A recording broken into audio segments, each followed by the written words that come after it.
السلام علیکم ورحمۃ اللہ وبرکاتہ نحمده ونصلی علی رسولہ الکریم اما بعد فاعوذ باللہ من الشیطان الرجیم بسم اللہ الرحمن الرحیم رب اشرح لی صدری ویسر لی امری واحلل عقدۃ من لسانی یفقہوا قولی۔ سورۃ النازعات، سبق نمبر 303، آیت نمبر 1 سے 46 تک، لیسن نمبر 303، آیت نمبر 1 to 46۔ سورۃ النازعات مکی سورت ہے۔ سورت عما یتساءلون کے فوراً بعد نازل ہوئی۔ ابن عباس کا بیان ہے یہ، اور نازعات کا معنی ہے کھینچ کر نکالنے والیاں۔ اس سورت کے 2 رکوع ہیں، 40 آیات ہیں، 197 کلمات ہیں اور 753 حروف ہیں۔ والنازعات غرقا، قسم ہے کھینچ کر نکالنے والیوں کی، غرقا غرق ہو کر، ڈوب کر۔ یہاں پر نازعات کا لفظ استعمال ہوا ہے جو نون، زائی اور عین سے ہے۔ نزع، نزع ینزع، کھینچ کر نکالنا اور کھینچ کے اپنی طرف لے جانا۔ کھینچنے کا عمل عام طور پر کیسے ہوتا ہے؟ جب آپ کوئی چیز پل کرتے ہیں تو اس کی پل کس طرف ہوتی ہے؟ آپ کے اپنی ہی طرف ہوتی ہے۔ اسی سے لفظ تنازع نکلا ہے، بات کو اپنی طرف کھینچنا، متنازع امر۔ اور نزع کہتے ہیں موت کے عالم کو، جب انسان کی جان نکل رہی ہوتی ہے یا نکالی جا رہی ہوتی ہے۔ تو والنازعات، نازعاتن کی جمع ہے، کھینچنے والی، اور نازعات کھینچنے والیاں۔ غرقا، غرق ہو کر، اور غرق ہونے کا معنی کیا ہوتا ہے؟ ڈوبنا، کسی چیز کے اندر چلے جانا، غوطہ لگا کے گہرائی میں جانا اور نیچے تک سے کوئی چیز نکال کے لے آنا۔ تو جب یہ کہا گیا کہ والنازعات غرقا، تو قسم کھائی جا رہی ہے ایسی ہستیوں کی کہ جو کچھ لینے کے لیے اور لینے سے بھی زیادہ کھینچنے کے لیے ڈوب جاتی ہیں، اندر تک چلی جاتی ہیں اور پورا نکال کے باہر لے آتی ہیں۔ کون ہے وہ؟ عام طور پر اس سے مراد فرشتے لیے گئے، اور نزع کی حالت کا بیان یہاں پیش کیا جا رہا ہے کہ قسم ہے ان فرشتوں کی جو جان کھینچتے ہیں، اور اس طرح کھینچتے ہیں کہ ڈوب کر پوری طرح اندر اتر کر اور کچھ بھی باقی نہیں چھوڑتے، پورے کا پورا نکال لیتے ہیں۔ اس طرح جیسے کوئی کسی سمندر میں غوطہ خور اترے اور اتر کر ڈوب کر گہرائی سے کوئی چیز نکال کر لے آئے۔ تو گویا جان نکالنے کا عمل بھی ایسا ہی ہے کہ فرشتے انسان کے اندر تک جا کر اس کے بال بال اور رگ رگ سے اس کی روح نکال لیتے ہیں، کیونکہ اس روح کی وجہ سے ہی ہمارے اندر تکلیف کا احساس ہوتا ہے۔ جب ایک بال بھی کھینچا جاتا ہے جسم سے تو کیا ہوتا ہے؟ ایک بال نکالنے سے بھی تکلیف ہوتی ہے۔ تو جب جان نکلتی ہے تو ایک ایک بال سے نکلتی ہے، ایک ایک رگ سے، ایک ایک ریشے سے، ایک ایک سیل سے۔ اب حقیقت تو اللہ ہی بہتر جانتا ہے کہ فرشتے اندر کیسے جاتے ہیں اور کہاں تک جاتے ہیں اور کس گہرائی تک جاتے ہیں، اور کس طرح جوڑ میں داخل ہو جاتے ہیں، اور کس طریقے سے وہاں سے وہ اس عمل کو مکمل کرتے ہیں اور باہر نکالتے ہیں اور کھینچتے ہیں۔ اس کی تفصیل اور حقیقت دراصل اللہ تعالیٰ ہی کو معلوم ہے۔ اور ایسی آیات دراصل آیات متشابہات میں سے ہوتی ہیں کہ جن کو ہم کسی مادی ذریعے سے یا کسی دنیاوی پیمانے یا آلے سے پوری طرح جان نہیں سکتے، یا اس کی حقیقت یا تفصیل معلوم نہیں کر سکتے۔ یعنی دنیا میں کوئی ایسی چیز نہیں یا کوئی آلہ ایسا نہیں کہ جس کو آپ لگائیں اور پھر آپ سکین کر کے اس عمل کو دیکھ سکیں کہ جب جان نکل رہی ہوتی ہے تو آپ کو مشین لگا دیں اور وہ آپ کو بتائے کہ ہاں ایک ایک رگ سے نکالنے والا کس چیز کے ساتھ اور کیسے نکال رہا ہے۔ بہرحال الفاظ یہی بتاتے ہیں کہ والنازعات سے مراد فرشتے ہیں جو روح کھینچتے ہیں، اور اس طرح کھینچتے ہیں کہ ڈوب کر اندر تک جا کر سب کچھ نکال کے لے آتے ہیں، کوئی چیز بھی باقی رہنے نہیں دیتے۔ والناشطات نشطا، اور آرام سے نکالنے والے ہیں، آرام سے نکالنا۔ ناشطات کا لفظ جو ہے ناشطتن کی جمع ہے، اور ناشطتن نشط ینشط سے ہے۔ نشط ینشط، نشطن کا معنی ہوتا ہے بندھی ہوئی چیز کھول دینا، بند کھول دینا، اور اسی سے نشاط کا لفظ ہے۔ نشاط کا کیا معنی ہوتا ہے؟ طبیعت کا کھل جانا۔ کبھی آپ ایسے محسوس کرتے ہیں جیسے کوئی گرہ سی ہے اندر، طبیعت کے اندر ایک بوجھ ہے، روحانی طور پر بھی یا جسمانی طور پر بھی آپ ایک تھکاوٹ سی یا گرانی محسوس کرتے ہیں اپنے اوپر، آپ کو اپنا ایک ایک پاؤں بہت بھاری لگ رہا ہوتا ہے اور ایک ایک قدم اٹھانا مشکل لگتا ہے، اور کبھی کیا ہوتا ہے کہ آپ اٹھتے ہیں تو بالکل ہلکے پھلکے ہوتے ہیں، ایسے لگتا ہے جیسے ساری گریں کھلی ہوئی ہیں. تو یہ جو کیفیت ہوتی ہے اس کو نشاط کہتے ہیں، یعنی ایک لائٹنس کی اور ایک آسانی کی اور سہولت کی. تو والناشطات نشطا، اب یہ ناشطات بھی فرشتے ہیں کہ جو بند کھول کے آہستگی کے ساتھ خاموشی کے ساتھ روح نکال کے لے جاتے ہیں، دیکھنے والوں کو پتہ بھی نہیں چلتا کہ کب آئے، کب داخل ہوئے، کب عمل شروع ہوا اور کس لمحے نکل گیا. اسی لیے تو بعد میں آلات لگا لگا کے دیکھتے رہتے ہیں کہ شاید ابھی بھی اندر دل یا کوئی حصہ کام کر رہا ہو اور دوبارہ انسان کو زندہ کرنے یا اصل حالت میں لانے کی کوئی تدبیر ہو سکے. تو والناشطات نشطا یعنی سہولت کے ساتھ، آسانی کے ساتھ، آرام سے، خاموشی سے، آہستگی سے اس کو نکال کے لے جاتے ہیں. کس کو؟ انسان کی روح کو. والسابحات سبحا، اور قسم ہے تیرنے والیوں کی. سابحات سابحت ان سے ہے، اور سابحت ان کا لفظ صبح صبح سے ہے. سبح یسبح، سبحن کہتے ہیں بیسیکلی کام کو، کام کرنے کو. ان لک فی النہار سبحا طویلا، دن میں آپ کے لیے بہت سے کام ہے، بہت سے دھندے ہیں، بہت مشغولیت ہے، بہت مصروفیت ہے. اور اسی سے پھر سبح کا لفظ جو ہے اس کا معنی ہوتا ہے تیرنا یا ہوا میں اڑنا، پانی یا ہوا میں سے آسانی سے نکل جانا. اب فرشتے جو ہیں ان کے لیے کوئی چیز رکاوٹ نہیں، نہ فضا کی ہوا، نہ کوئی تیز و تند آندیاں، نہ بادل، نہ پانی. کوئی شخص اگر ڈوب کے بھی مر رہا ہو پانی کے اندر تو وہ وہاں بھی پہنچ جاتے ہیں اور وہاں سے بھی نکال لیتے ہیں، اور وہاں سے بھی ان کے لیے سمندر کی گہرائی میں پہنچنا بھی اتنا ہی آسان ہے جیسے ہوا میں اڑنا. تو سبح کا ایک مطلب کیا ہے؟ تیرنا. قسم ہے تیرنے والیوں کی. پھر اس سے معنی کیا گیا تیزی سے کسی کام کو کرنا، کسی کام کے کرنے میں سرگرمی دکھانا، سرگرمی سے کوئی کام انجام دینا. والسابحات سبحا، یعنی اللہ کا جب حکم ملتا ہے تو وہ دوڑ کر اس کی طرف آتے ہیں، تیر کر آتے ہیں، اڑتے ہوئے پہنچتے ہیں. آپ دیکھیے کہ عام زبان میں یا محاورے میں بھی ہم کہتے ہیں نا کہ اڑ کر پہنچ جاؤں یا میں اڑ کے یہ کام کر لوں، تو اڑنے سے مراد کیا ہے؟ تیزی سے، فوراً، ابھی ابھی. تو والسابحات سبحا یعنی تیزی سے لپک کر فوراً اپنا کام کر لیتے ہیں، اللہ کے حکم پر عمل کرنے میں دیر نہیں لگاتے. اور ویسے بھی آپ دیکھیں کہ فرشتے جو ہیں وہ ان کے پر ہیں اور وہ اڑتے ہیں اور وہ گھومتے پھرتے رہتے ہیں. تو سبح میں گھومنے کا معنی بھی آتا ہے. کل فی فلک یسبحون، کہ سارے کے سارے اپنے اپنے مدار میں سیارے ستارے کیا ہیں؟ گھوم رہے ہیں، تیر رہے ہیں، تیزی سے چل رہے ہیں، رواں دواں ہیں. فالسابقات سبقا، پھر سبقت لے جانے والیاں آگے بڑھ کر. سبقہ کا کیا معنی ہوتا ہے؟ دوڑنا، آگے بڑھنا. یعنی اللہ کا حکم ملنے پر وہ بیٹھے نہیں رہ جاتے بلکہ کیا کرتے ہیں؟ دوڑ پڑتے ہیں. جیسے قرآن مجید میں ایک دوسری جگہ آتا ہے وَيَفْعَلُونَ مَا يُؤْمَرُونَ، وہ کرتے ہیں جو حکم ملتا ہے. اور جیسے ایک اور جگہ پر آپ نے سورۃ زاریات میں پڑھا فَالْجَارِيَاتِ يُسْرًا، اور سورۃ مرسلات میں فَالْفَارِقَاتِ فَرْقًا. ہواؤں کے علاوہ وہاں بھی یہ فرشتوں کے لیے بھی آتی ہیں صفات. تو بہرحال فرشتے تیزی سے اللہ کا حکم بجا لاتے ہیں، نافرمانی نہیں کرتے. اب اگر وہ روح نکالنے کے لیے تیرتے ہوئے پہنچ جاتے ہیں، اڑتے ہوئے پہنچ جاتے ہیں، تو جہاں حکم ملتا ہے ایک لمحے کی بھی دیر نہیں کرتے، ایک دوسرے سے آگے بڑھ کر اپنی ڈیوٹی پہ پہنچتے ہیں اور کام کر کے فوراً واپس آتے ہیں. فالمدبرات امرا، پھر تدبیر کرنے والے ہیں حکم کی، یعنی حکم کے مطابق کاموں کو سر انجام دیتے ہیں. اب اگر یہ روح سے متعلق ہو تو معنی کیا ہوگا کہ جہاں روح کو ٹھکانے لگانا ہے، اس کے انجام تک پہنچانا ہے.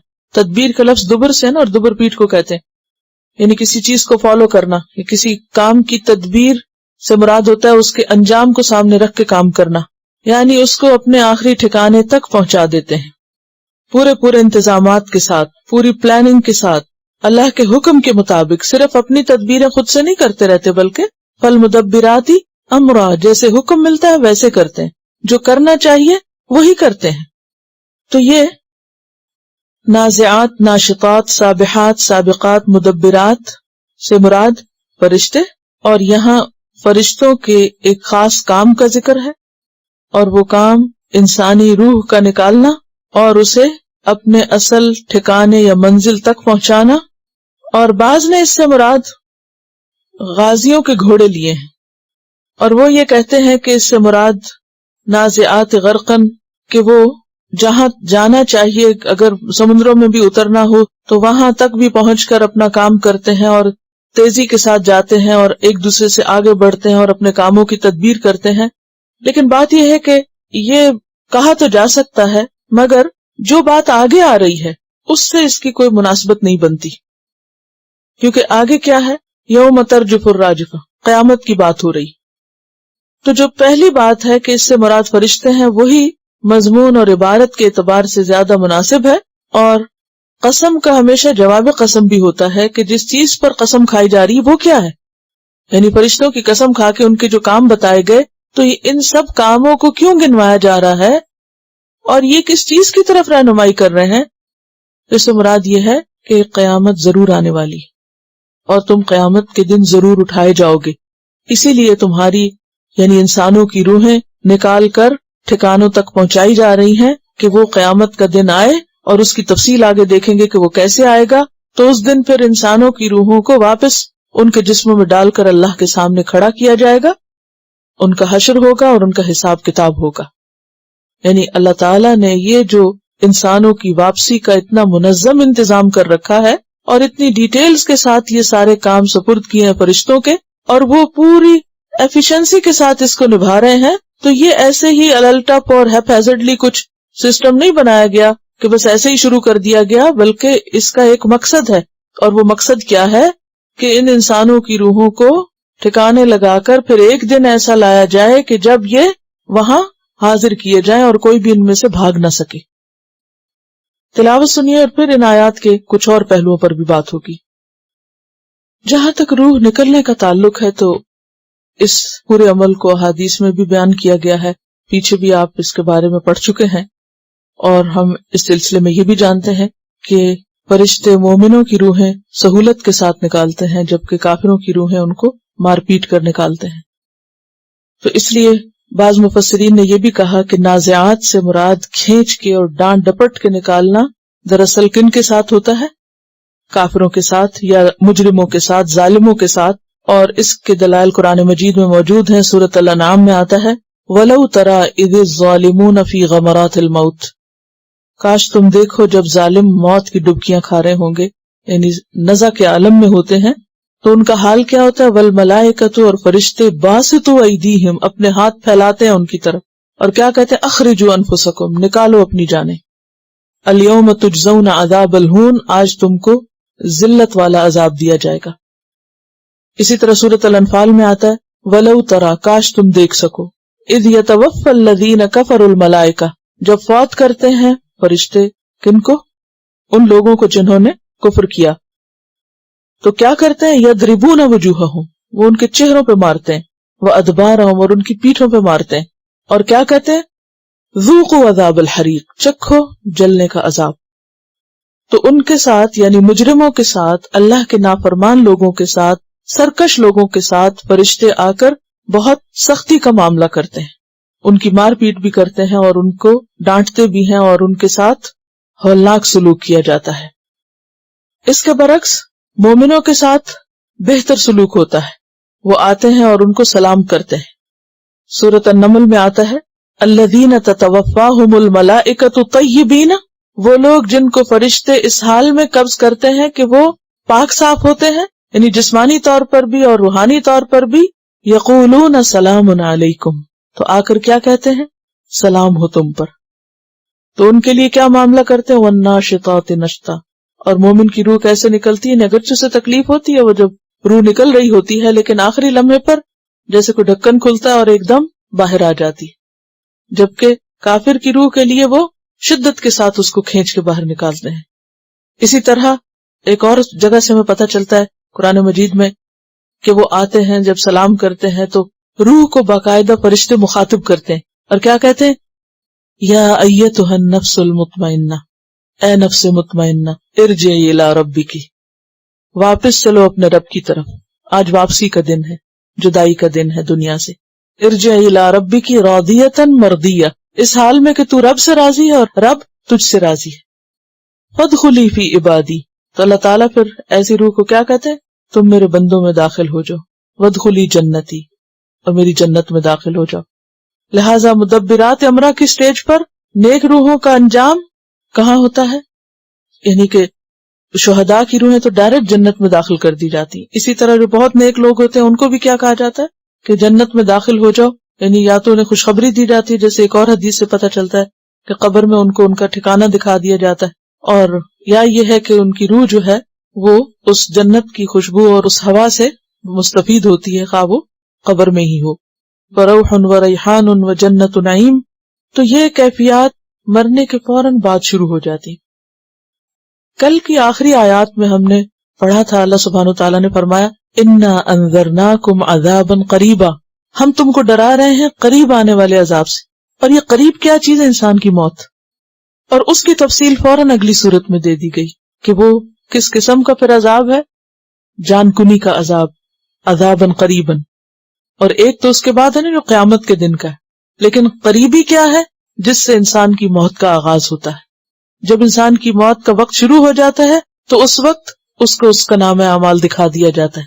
اسی کے بارے میں پچھلی سورت کے آخر میں فرمایا یوم ینظر المرء ما قدمت یداہ، اس دن انسان دیکھ لے گا. یہ کون سا دن ہوگا؟ یہ اس کی موت کا دن. یعنی آخرت کو بھی دیکھے گا، لیکن اس سے پہلے موت کے وقت اس کے سارے اعمال نامے جو بھی اس نے کیے وہ سامنے اس کو دکھا دیے جائیں گے. یہ کچھ تم نے اب تک کیا. اور آپ کو میں نے ایک کتاب کا ریفرنس دے کے بھی بتایا تھا، ڈاکٹر مودی کی کتاب ہے شاید، جس میں انہوں نے کچھ مرنے والے لوگوں کا جو حال بیان کیا کہ انہوں نے اپنے ایکسپیرینس بتائے. جیسے کوئی لوگ کومے میں گئے اور پھر واپس لوٹے، تو اس میں ایک ایکسپیرینس جو میں نے پڑھا تھا وہ یہ تھا کہ ایک مرنے والا کہتا ہے کہ مجھے، بلکہ عورت ہے، کہ مجھے اپنے بچپن کے بھی مناظر نظر آئے کہ کہاں میں بچپن میں کھیلتی تھی، اور پھر اس کے بعد تو پوری ایک ریل پوری زندگی کی میری آنکھوں کے سامنے گھوم گئی. تو پھر بات یہی ہے کہ ہے سب متشابہات میں سے، اور معلوم نہیں اس کی وہ جو خواب تھی یا جو بھی جس کیفیت میں تھی وہ کیا تھی، لیکن یہ بات تو ہے کہ انسان کو اپنے اعمال نامے کو دیکھنا ہے. اور کل جیسے میں نے پڑھایا اور صبح بھی میں اسے دوبارہ دیکھ رہی تھی، میں سوچ رہی تھی کہ ہم جو کچھ بھی دن میں کرتے ہیں، اور ایک ایک دن مل کے ایک ایک ہفتہ بنتا ہے، اور ایک کے بعد ایک ہفتہ گزرتا چلا جاتا ہے، اور ایک ایک ہفتہ مل کے مہینہ بنتا ہے، اور مہینہ مل کے سال بنتا ہے. اگر یہ سارا پیچھے ری پلے کر دیا جائے اور سارے ہمارے اعمال دکھا دیے جائیں کہ یہ تم بیٹھے ہوئے ہو، یہ کر رہے ہو، اس سے باتیں کر رہے ہو، یوں غضبناک ہو رہے ہو، یوں غلط بات منہ سے نکال رہے ہو، تنہائی میں چھپ کے یہ کر رہے ہو، سب کے سامنے یہ بنے ہوئے ہو، اگر یہ سارا کچھ دکھایا جائے تو ہمیں سے کتنے لوگ اپنے آپ کو فیس کر سکیں گے؟ ہمیں تو بھول بھی جاتا ہے کہ اس وقت کوئی ہمیں دیکھ رہا ہے. جیسے وہ قرآن پاک میں آتا ہے نا، نسوا اللہ فاحصاہ، انہوں نے اللہ کو بھلا دیا اور اللہ نے ان کو گھیر رکھا ہے. وہ اللہ نے سب کچھ گھیر رکھا ہے کہ کیا مطلب؟ پوری طرح وہ کنٹرول میں ہے، ہر چیز واچ کی جا رہی ہے. اس دنیا میں ایسے لوگ جن سے کوئی خطرہ ہو سکتا ہے، ان کے ایک ایک ایکشن کو، ایک ایک عمل کو، ایک ایک موومنٹ کو واچ کیا جاتا ہے، کدھر کو گئے، کہاں آئے، کیا کرتے ہیں، کہاں ٹیلی فون کرتے ہیں، کون ملنے کو آتا ہے. وہ تو کچھ بھی نہیں، وہ تو انسانوں کو کتنا دیکھ سکتے ہیں. اللہ سبحانہ وتعالیٰ تو اس طرح دیکھتا ہے کہ دلوں کے حالات اور خیالات تک سے وہ واقف ہے.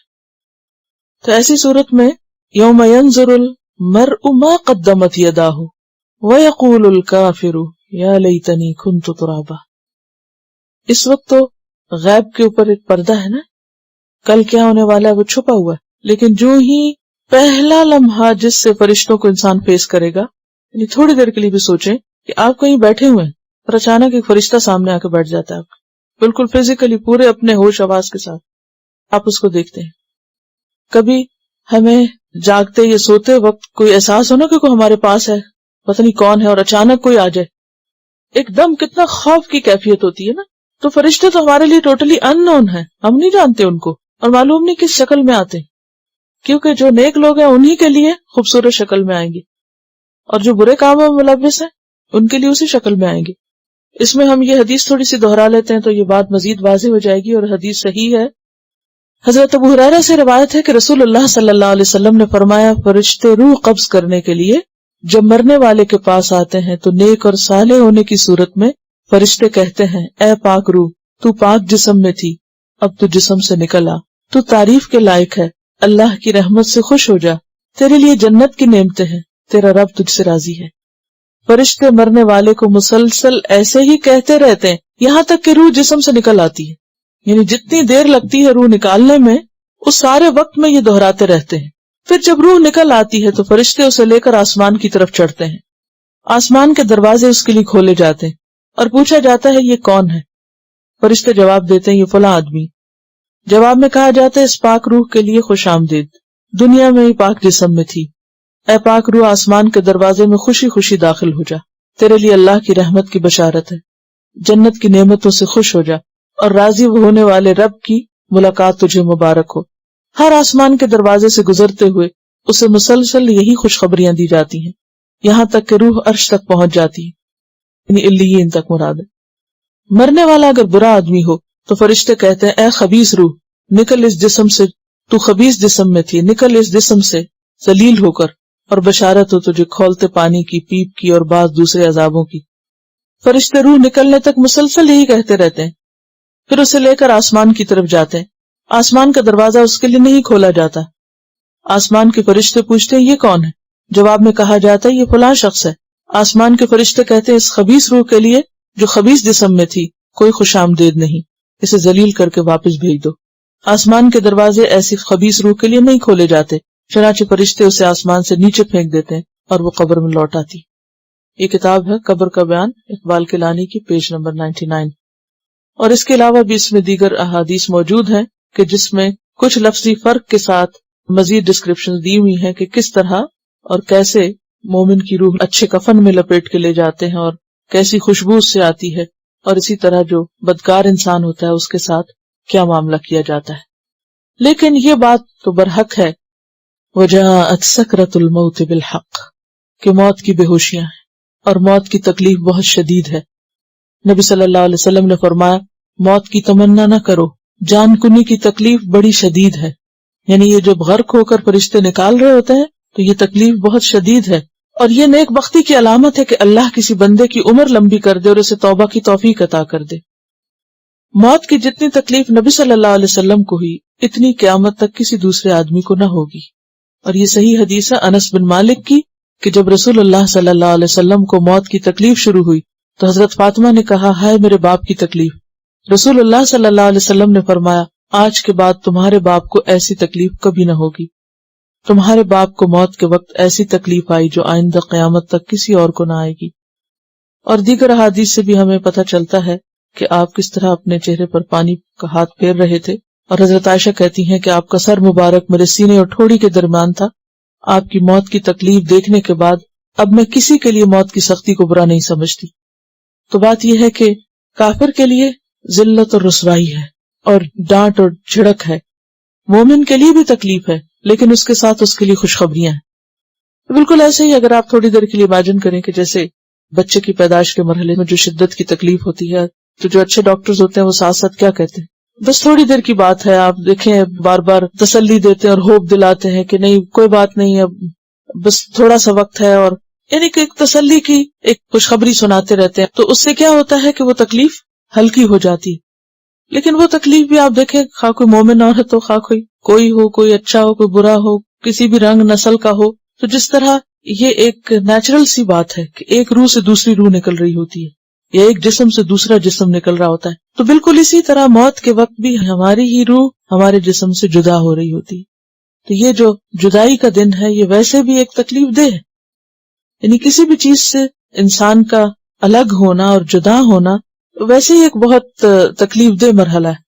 اور کہا ہے کہ ایک روح جو ماں کے پیٹ سے چلی وہ ساری زندگی آپ کے ساتھ رہی ہے، وہ آپ سے الگ ہو رہی ہے، تو یہ دن آسان نہیں ہے، ہر ایک کے لیے اس دن میں ایک مشکل ہے، لہٰذا ہم سب کو اس کی تیاری کرنی چاہیے اور اس کے لیے پریپیئر رہنا چاہیے، اینی ٹائم اینی ویئر، کہیں بھی کسی بھی حال میں، ڈزنٹ میٹر کہ ہم نہا رہے ہیں یا کھا رہے ہیں یا سو رہے ہیں یا چل رہے ہیں یا کہاں جا رہے ہیں اور کہاں نہیں جا رہے، کیا بہت اہم کام کر رہے ہیں اور کیا غیر اہم کام کر رہے ہیں، it's there, it's a reality, یہ ہونا ہی ہونا ہے، ہم میں سے کوئی بھاگ سکتا ہی نہیں. جب پیغمبروں کے ساتھ ہی ہو تو ہم میں سے کون اس سے الگ ہو سکتے ہیں. اور یہی موت کی یاد ہے، یہی موت کی یاد ہے جو انسان کو نیکی کے اوپر پلٹ پلٹ کے پلٹاتی ہے کہ مرنا ہے نا تیاری کر لیں. دنیا کے لیے ہم کتنا کچھ کرتے ہیں، تو اسی لیے ہم دیکھتے ہیں کہ جتنے بھی ہمارے آباء و اجداد میں سے نیک لوگ گزرے ہیں ان سب کو نیکی پر رکھنے والی چیز کیا تھی؟ یہی موت کی یاد، آخرت کی یاد. قرآن مجید میں پیغمبروں کے بارے میں آتا ہے انا اخلصناہم بخالصۃ ذکر الدار، ہم نے ان کو چن لیا، خالص کر لیا، صاف کر دیا. خالص کس کو کہتے ہیں؟ خلوص جس میں کوئی آمیزش نہ ہو، یعنی صرف اللہ کے لیے خالص ہو گئے. اور ان کو اس مخلص ہونے کی بنا پہ چنا گیا اللہ کے دین کے کام کے لیے. لیکن وہ وجہ کیا تھی کہ جس نے ان کو خالص کیا؟ وہ ہے موت کی یاد، اس گھر کی یاد، آخرت کی یاد. آخرت کی یاد انجام کو سامنے رکھے بغیر اس دنیا میں انسان اصلاح کی طرف نہیں جا سکتا، خالصتاً اللہ کے لیے کام نہیں ہو سکتے. یعنی اسے کہتے ہیں نا کہ کفا بالموت واعظا، موت سب سے بڑی نصیحت کرنے والی چیز ہے، اس سے بڑا واعظ کوئی نہیں. واعظ کہتے ہیں نا کہ واعظ کرے. اگر ہمارے ساتھ کی کرسی پہ بیٹھا ہوا کوئی شخص ہمارے سامنے گر سکتا ہے تو فرشتہ اس کے پاس نہیں ہمارے پاس بھی آ سکتا ہے، وہ ہم بھی ہو سکتے ہیں. اگر اللہ ہمیں مہلت دیتا ہے اور چانس دیتا ہے تو اس زندگی سے کچھ آخرت کے لیے بنا لینا چاہیے. انسان نہیں کہہ سکتا کہ وہ جس گاڑی پہ بیٹھ رہا ہے اس سے اترے گا یا نہیں، جس بستر پہ لیٹ رہا ہے اس سے اٹھے گا یا نہیں، جس کرسی پہ بیٹھ رہا ہے اس سے اٹھے گا یا نہیں، کوئی بھی نہیں جانتا. اور پھر جو جس حال میں مرے گا اسی حال میں اٹھایا جائے گا. تو جو اختتام اور خاتمہ ہے اس کے بالخیر ہونے کی ہمیشہ دعا کرنی چاہیے. یوم ترجف الراجفہ، اور وہ بڑا دن یعنی قیامت کا دن وہ کب آئے گا؟ یوم ترجف الراجفہ، جس دن کانپے گی کانپنے والی. رجفہ، رجفہ یرجف کا معنی ہوتا ہے کانپنا، ہلنا. قیامت کے زلزلے کی طرف اشارہ ہے. سورۃ مزمل میں آتا ہے یوم ترجف الارض والجبال، جس دن زمین اور پہاڑ کانپ اٹھیں گے، ہل جائیں گے. سورۃ نور میں آپ نے مرجفون فی المدینہ کا لفظ پڑھا تھا، رجفہ، کہ جو سنسنی خیز خبریں پھیلا کر ہر چیز کو ہلا کے رکھ دیتے ہیں، اپ سائڈ ڈاؤن کر دیتے ہیں. اور راجفہ جو ہے یہ اس کی تے جو ہے اور آگے رادفہ کی بھی اور واجفہ کی بھی یہ مؤنث کی تے نہیں ہے، یہ مبالغے کی تے ہے. یہ ایسے ہی ہے جیسے پیچھے آپ پڑھ چکے ہیں ما اغنا عنی مالیہ ہلک عنی سلطانیہ، تو وہاں بھی جو ہا تھی وہ اسی معنی میں تھی، یعنی اسی طرح وہ لفظ کا اصل حصہ نہیں تھی. یوم ترجف الراجفہ، جس دن کانپنے والی کانپے گی، یعنی زمین اور جو کچھ زمین کے اوپر ہے. تتبع ہر رادفہ، پیچھے آئے گا اس کے پیچھے آنے والا. رادفہ کا لفظ جو ہے ردف یردف سے، ردیف کہتے ہیں پیچھے سوار ہونے والا، رادف پیچھے سے آنے والا. اور شعر کے آخری حصے کو کیا کہتے ہیں؟ ردیف، ردیف قافیہ. یعنی قیامت کا دن ایسا دن ہوگا جس دن زلزلے کا شدید جھٹکا ہوگا. اور یہ کب ہوگا؟ نفخہ اولا کے وقت. ابن عباس کہتے ہیں کہ راجفہ سے مراد نفخہ اولا ہے. اور تتبعہا، اس کے بعد ایک دوسرا جھٹکا ہوگا. اور اس سے کیا مراد ہے؟ بعض نے کہا نفخہ ثانیہ، جب دوبارہ اٹھائے جائیں گے لوگ. اور بعض نے کیا کہا کہ ایک جھٹکے کے بعد ایک جھٹکا. اذا زلزلت الارض زلزالہا قلوب یومئذ واجفہ، دل اس دن دھڑک رہے ہوں گے، کانپ رہے ہوں گے. واجفہ کا لفظ جو ہے وجفہ سے ہے، واو جیم فے. وجیف کہتے ہیں تیز رفتاری کو. سورۃ الحشر میں آپ پڑھ چکے ہیں فما اوجفتم علیہ من خیل ولا رکاب، کیا معنی تھا اس کا؟ نہیں دوڑائے تم نے ان پر گھوڑے اور نہ اونٹ. تو اوجفہ کا کیا معنی تھا؟ دوڑانا، تیز حرکت دینا. تو واجفہ کہتے ہیں تیز رفتار کو. دل اس دن تیز رفتار ہوں گے، کیا معنی؟ دل کب تیز رفتار ہوتا ہے؟ مراد اس سے کہنی دل کی دھڑکن تیز ہو جائے گی، پلپٹیشن بڑھ جائے گی. یہ کب ہوتا ہے؟ پلپٹیشن کب تیز ہوتی؟ خوف سے، گھبراہٹ سے. اور اس میں بے قراری بھی ہوتی ہے اور ڈر بھی ہوتا ہے. یعنی ڈر بھی بہت لگے گا اور انسان بہت بے قرار اور بے چین ہوگا، اور دل اتنے زور زور کے دھڑکیں گے کہ گویا حلق سے باہر آنے لگے ہو. یعنی زمین پر تو وہ زلزلہ آئے گا ہی، لیکن جن انسانوں پر وہ دن آئے گا تو انسانوں کا حال کیا ہوگا کہ دل باہر آنے لگیں گے. قلوب یومئذ واجفہ، دل اس دن خوب خوب دھڑک رہے ہوں گے، بے قرار ہوں گے. ابصارها خاشعہ، ان کی نگاہیں عاجزی ظاہر کر رہی ہوں گی، جھکی ہوئی ہوں گی. ابصارها، ہا کی ضمیر کدھر جا رہی؟ قلوب کی طرف. تو قلوب کی آنکھیں ہوتی ہیں اصحاب القلوب کی طرف. قلوب سے مراد یہاں اصحاب القلوب ہے، یعنی جن لوگوں کے دل دھڑک رہے ہوں گے انہی کی نگاہیں جھکی بھی ہوں گی. نگاہیں کب جھکتی ہیں؟ دو وجوہات سے، ایک تو ادب سے اور دوسرے شرمندگی سے. یا آپ کسی کے سامنے احترام سے نگاہیں جھکا لیتے ہیں اور یا آپ شرمندہ ہوتے ہیں. تو یہاں ادب احترام نہیں ہے بلکہ شرمندگی اور ندامت کہ ہم نے اپنا وقت اور زندگی کیوں ضائع کر دی، ہم نے اس سے صحیح فائدہ کیوں نہ اٹھایا. ابصارها خاشعہ، یقولون، وہ کہیں گے کون؟ اصحاب القلوب والابصار. اِنَّا لَمَرْدُودُونَ فِي الْحَافِرَةِ، اِنَّا، کیا بے شک ہم، لمردودون، البتہ لوٹائے جانے والے ہیں. مردودون کس کی جمع ہے؟ مردود کی. اور مردود کس کے وزن پر ہے؟ مفعول کے وزن پر. اور روٹ کیا ہے؟ رے دال دال، رد. اور مردود وہ شخص جس کو لوٹا دیا جائے. شیطان کو بھی کیوں مردود کہتے ہیں؟ کیونکہ آپ اس کو پیچھے ہٹا دیتے ہیں، لوٹا دیتے ہیں، پھیر دیتے ہیں. اِنَّا لَمَرْدُودُونَ، کیا بے شک ہم لوٹائے جانے والے ہیں، فِي الْحَافِرَةِ، پہلی حالت میں. اب حافرہ کے لفظ کو ذرا سمجھ لیجئے، کیونکہ اس کا ڈائریکٹ براہ راست میننگ جو پہلی حالت نہیں ہے، لیکن مراد یا مفہوم یہ ہے. حفرہ کا لفظی معنی ہوتا ہے کھودنا، کنواں کھودنے کے لیے بھی آتا ہے. حفر البئر، ڈرل کرنا، ڈگ کرنا. ایکسکویشن کے لیے بھی آتا ہے. آرکیولوجسٹ جو زمین کو کھودتے رہتے ہیں تو ان کے لیے بھی عربی میں حفریات کہتے ہیں. مختلف قبروں کو کھودنا یا زمین کو کھود کے یا ڈرل کر کے نیچے تک جانا اور دیکھنا کہ زمین میں کیا ہے. تو بنیادی طور پر حفرہ کہتے ہیں گڑھے کو، اور حافرہ کھودنے والی. ہوتا یہ ہے کہ جب انسان کسی زمین پہ چلتا ہے تو اس کے پاؤں سے کیا بن جاتے ہیں زمین پر؟ نشان. اور بعض اوقات اگر زمین گیلی ہو تو وہ کیا ہوتے ہیں؟ ایک طرح سے چھوٹے چھوٹے گڑھے بن جاتے ہیں.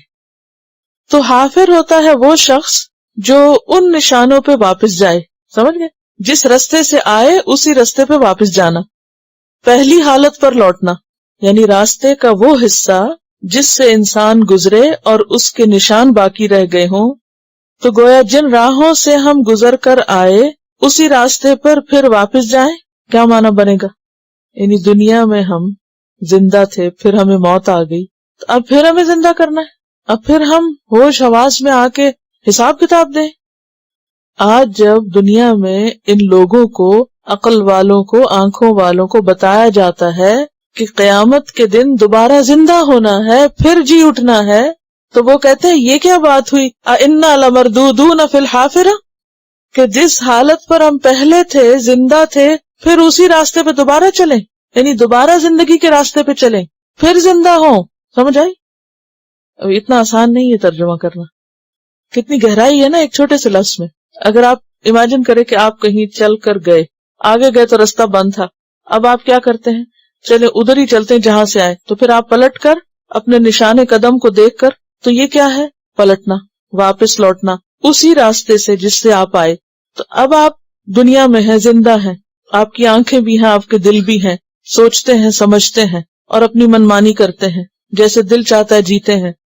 اب کیا ہے؟ انسان کی ایک موت ہے جس کے پیچھے ذکر گزرا، مر گیا انسان، فوت ہو گیا. اب کیا کہ ان کا خیال کیا تھا کہ مرنے کے بعد بس ہمیشہ کے لیے ہم ختم. یہاں کیا بتایا جا رہا ہے؟ نہیں جناب، اٹھنا ہے واپس، اور اٹھ کے پھر زندہ ہو کر پھر سب کچھ اپنا حساب کتاب دینا. تو اب وہ ایک بہت زبردست انداز میں کیا کہتے ہیں؟ یہ نہیں کہتے اچھا ہم کو پھر دوبارہ اٹھایا جائے گا. آپ کو یہ بات تو معلوم ہے نا کہ جس ماحول میں یا جن لوگوں پر قرآن اترا تھا وہ زبان کے ماہر تھے. حضرت موسیٰ علیہ السلام کے زمانے میں جادو تھا، حضرت عیسیٰ علیہ السلام کے زمانے میں طب تھی، اور نبی صلی اللہ علیہ وسلم کے زمانے میں شاعری. قرآن نے ایسی زبان استعمال کی کہ ان کی شاعری لاجواب ہو گئی. ان کی بات کو اسے سٹائل سے کہا گیا اِنَّا لَمَرْدُودُونَ فِي الْحَافِرَةِ. یہ محاورے کی زبان ہے، ٹھیک ہے؟ اِنَّا لَمَرْدُودُونَ فِي الْحَافِرَةِ. اچھا، یہ جو واپس جانا تو بڑا مشکل کام ہوتا ہے. مثلاً اگر آپ کسی کچی زمین سے مشکل سے پاؤں رکھ رکھ کے راستہ بنا کے وہ وہاں تک گئے اور پھر وہاں سے پتہ چلے جی واپس جانا ہے، اب آپ کو کوئی کہ واپس جاؤ، تو آپ کہیں گے کیا ہم پھر اسی راستے پہ واپس جائیں، پھر پلٹ کے جائیں؟ یہ بڑی مشکل بات ہے. دنیا میں بھی یہ مشکل ہوتا ہے اگر آپ کو واپسی کا سفر کرنا پڑے بغیر کسی منزل تک پہنچے. تو ان کے لیے وہ جو دل کی گھٹن ہوتی ہے نا، آپ امیجن کر سکتے ہیں اگر مثلاً آپ کہیں جانا چاہ رہے ہو لمبے راستے پہ جا کے اور آگے پتہ چلے جی یہ تو ٹریفک بند ہے یہاں سے، اب تو ڈائیورژن لو اور واپس چلو، تو اس سے کیا کیفیت ہوتی، گھٹن ہوتی ہے نا دل میں، جی ایک کوفت ہوتی ہے. تو یہ ایک کوفت جو ان کے اندر ہے نا کہ یہ کیوں ذکر کرتے ہیں بار بار مرنے کے بعد پھر اٹھنا، اِنَّا لَمَرْدُودُونَ فِي الْحَافِرَةِ، پھر واپسی، اِذَا كُنَّا عِظَامًا نَخِرَةً، اِذَا کیا جب، کننا ہم ہو جائیں گے، عظامًا ہڈیاں، عظم کی جمع، نخرہ کھوکھلی بھربھری. نخرہ کا مطلب ہوتا ہے خراٹے لینا، اور خراٹے جب انسان لیتا ہے تو وہ یعنی کہ ناک کے سوراخ سے اس کا تعلق ہوتا ہے نا. تو اس سے یہ بھی ہے کہ جب ہڈی کے اندر سوراخ ہو جاتے ہیں نا، اور ہڈی کے اندر سوراخ کب ہوتے ہیں جب وہ بہت زیادہ پرانی ہو جائے. تو عظامًا نخرہ سوراخ والی ہڈیاں جو پرانی ہونے کی وجہ سے بالکل بوسیدہ ہو گئی اور جن کو چورا بھی کیا جا سکتا ہے، بربری ہو گئی. ہڈی بہت سخت ہوتی ہے اور سالوں لگتے ہیں اس کو اس حالت میں آنے پر، کہ ہمارے مرنے پر جو اتنا لمبا عرصہ گزر جائے گا اور ہماری ہڈیوں میں سوراخ ہو جائیں گے اور وہ بالکل بھربری ہو جائیں گی، کھوکھلی ہو جائیں گی، بوسیدہ ہو جائیں گی، تو اس وقت ہمیں پھر اٹھا کے دوبارہ واپس بھیجا جائے گا. یاد رکھیے کہ یہ جو نخرہ ہے اس کا اردو والے نخرہ سے کوئی تعلق نہیں، ٹھیک ہے؟ یہ بیسیکلی پرانی ہڈیوں کے لیے آ رہا ہے، کھوکھلی بوسیدہ. جیسے سورۃ یاسین میں آتا نا وَضَرَبَ لَنَا مَثَلًا وَنَسِیَ خَلْقَهُ قَالَ مَن يُحْيِي الْعِظَامَ وَهِيَ رَمِيمٌ. یہ وہی بات ہے کہ کون ہمیں اٹھائے گا جب ہماری ہڈیاں بالکل بھربھری ہو جائیں گی. اِذَا كُنَّا کیا جب ہم ہو جائیں گے عِظَامًا ہڈیاں، نخرہ گلی سڑی، تو پھر اٹھائے جائیں گے. قالوا وہ کہنے لگے تلکا وہ تو، اذن تب، کرتن پلٹنا ہے، واپسی ہے، خاسرہ خسارے والی. ایسی واپسی تو بہت خسارے والی ہے، یہ تو بڑا مشکل کام ہے، پھر تو ہم گھاٹے میں پڑ گئے، پھر تو ہمارا کچھ نہ رہا، پھر تو ہمارے لیے بڑی مشکل ہوگی، ہم ایسی واپسی نہیں چاہتے. اور کرتن کا لفظ جو ہے کرہ یا کرو سے، کرتن ایک بار واپس لوٹنا، دوبارہ آنا. حضرت علی رضی اللہ تعالیٰ عنہ کا لقب تھا کرار. کیا مانا تھا؟ کیوں ان کو کہا جاتا ہے حیدر کرار؟ نہیں پتا. کرار کہتے ہیں اس شخص کو جو پلٹ پلٹ کے حملہ کرے. جنگ بدر سے لے کر طویل عرصے تک وہ بہت سی جنگوں میں شریک ہوئے اور بہت بہادر تھے اور ڈرتے نہیں تھے جنگ میں جانے سے. تو ایسا شخص جو پلٹ پلٹ کے حملہ کرے اس کو کہتے ہیں کرار، یعنی بہت جنگجو. تو حیدر کرار کہتے ہیں حضرت علی رضی اللہ تعالیٰ عنہ. اسی سے لفظ تکرار بھی ہے.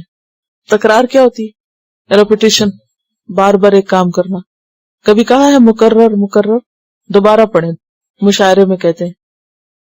قالو انہوں نے کہا تل کا وہ تو، اذن تب، کرتن پلٹنا، واپس آنا، خاسرہ نقصان پانے والا ہے. یہ واپسی تو بڑے گھاٹے کی واپسی ہے، اس واپسی میں تو بہت مشکل ہے. لیکن کسی کے کہنے سے اللہ کی جو تدبیر ہے وہ نہیں بدلے گی، یا اس کے فیصلے نہیں بدلیں گے، بلکہ ہوگا کیا؟ فَإِنَّمَا هِيَ زَجْرَةٌ وَاحِدَةٌ فَإِنَّمَا پس بے شک ہی وہ زجرتن ڈانٹ ہے، واحدہ ایک ہی.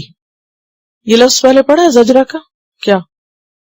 زاجراتی زجرہ، ڈانٹ ڈپٹ کرنے والے فرشتے. اور مستجر کا لفظ بھی آپ پڑھ چکے ہیں پیچھے سورۃ القمر میں. تو زجرہ کہتے ہیں خوفناک آواز سے ڈانٹنا. آپ نے دیکھا ہوگا کہ جب آپ ڈانٹتے ہیں نا تو صرف ڈائریکٹ بات نہیں شروع کرتے، اس سے پہلے آپ ایک آواز بھی نکالتے ہیں. وہ جو آواز ہے نا پہلے نکالنے والی، اور پھر جو بولتے ہیں اس میں بھی وہ ساتھ شامل ہو جاتی. بچوں کے ساتھ کرتے، اس وقت تو کسی کی نہیں نکلے گی لیکن سب کو پتا ہے میں کیا کہہ رہی ہوں. تو خوفناک آواز سے ڈانٹنے کے لیے یہ لفظ آتا ہے. صرف ڈانٹ نہیں ہے، خالی ڈانٹ نہیں، بلکہ کون سی ڈانٹ؟ خوفناک آواز سے ڈانٹ. فَإِنَّمَا هِيَ زَجْرَةٌ وَاحِدَةٌ بس ایک ہی، once. اچھا آپ تو 10 دفعہ ڈانٹے کوئی اثر نہیں ہوتا، لیکن قیامت کی ڈانٹ ایک ڈانٹ ہے، بس ایک، ون وائس بس. فَإِنَّمَا هِيَ زَجْرَةٌ وَاحِدَةٌ سورۃ یاسین میں آتا ہے نا، إِن كَانَتْ إِلَّا صَيْحَةً وَاحِدَةً. اور سورۃ القمر میں آتا ہے وما امرنا الا واحدۃ کلمح بالبصر الا واحدہ، ہمارا حکم بس کن ہوگا، ایک دھمکی، ایک ڈانٹ، ایک آواز، ایک ہی دفعہ کا کہنا کافی. یعنی قیامت کا آنا تمہیں بہت دور لگتا ہے، بہت مشکل لگتا ہے، حالانکہ ہوگا کیا؟ ایک ڈانٹ پڑے گی فَإِذَا هُمْ بِالسَّاهِرَةِ، سب کان پکڑ کے میدان میں حاضر ہو جائیں گے. آج تو ہر ایک بھاگا پھرتا ہے نا اپنی اپنے مرضی اور اپنے اپنے جدھر منہ آتا ہے ادھر، لیکن قیامت کے دن ایک ڈانٹ سے سب حشر کے میدان میں آ جائیں گے. ساحرہ سے مراد میدان حشر ہے. اصل میں ساحرہ کا لفظ ہے نا سحر سے، ہا والا نہیں ہے، ہا والا ہے، سین ہا را، سحر. سحر کا مطلب ہوتا ہے نیند کا اڑ جانا، نیند نہ آنا. اور ساحرہ میدان کے لیے آتا ہے جہاں کوئی سو نہیں سکتا، کیونکہ کوئی درخت وغیرہ کچھ نہیں. ساحرہ ایسا میدان جو چٹیل پلین. قیامت کے دن زمین کیسی ہوگی؟ لا تری فیہا عوجا ولا امتا، پلین روٹی کی طرح، میدے کی روٹی کی طرح سیدھی اسٹریٹ.